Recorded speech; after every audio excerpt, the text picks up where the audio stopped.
World of Warcraft Classic is going into closed beta on the 15th of May and releasing later this summer on August 27th, included with the base WoW subscription. I was lucky enough to get my hands on an early build of this 15-year-old game at a preview event in Irvine, California. The hours of laughter and hijinks that followed helped to reassure me that WoW Classic has much more to offer than just nostalgia.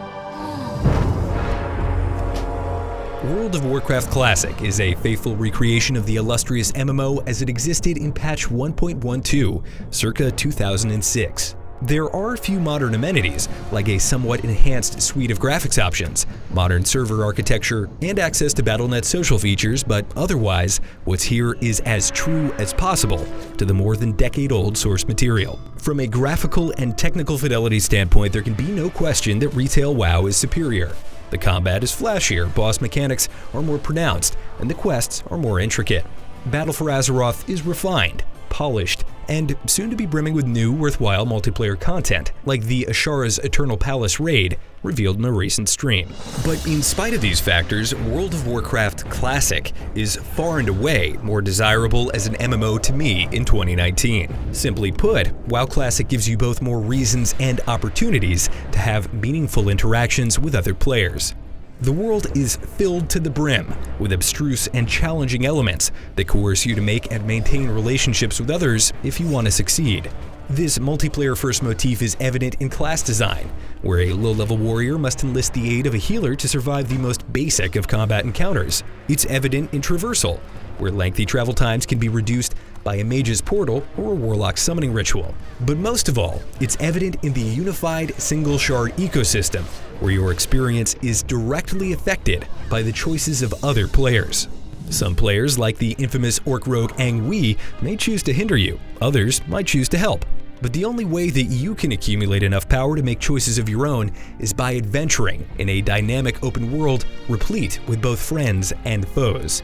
In Classic, this mysterious and sprawling environment cannot be circumvented on the back of a flying mount or through the use of matchmaking or phasing.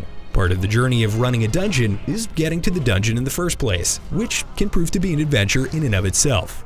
During the preview event, I joined up with a group in Stranglethorn Vale, and we decided to run the beloved and nostalgic Scarlet Monastery Armory.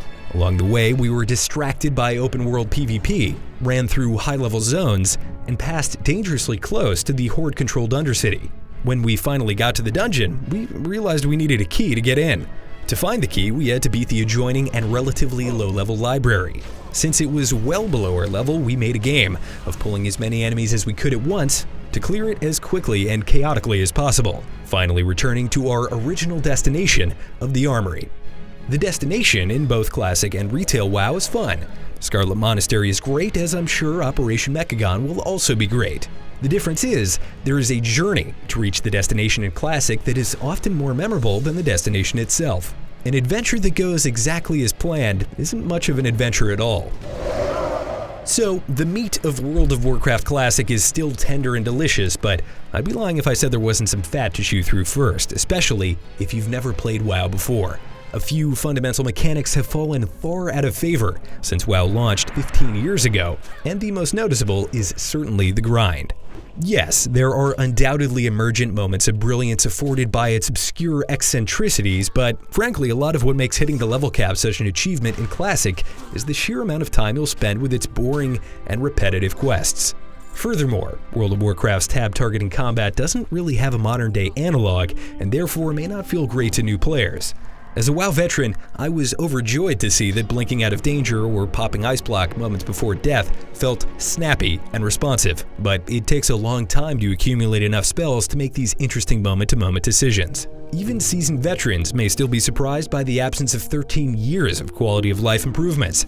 For instance, you'll need to dismount before attacking, and there are no enemy cast bars.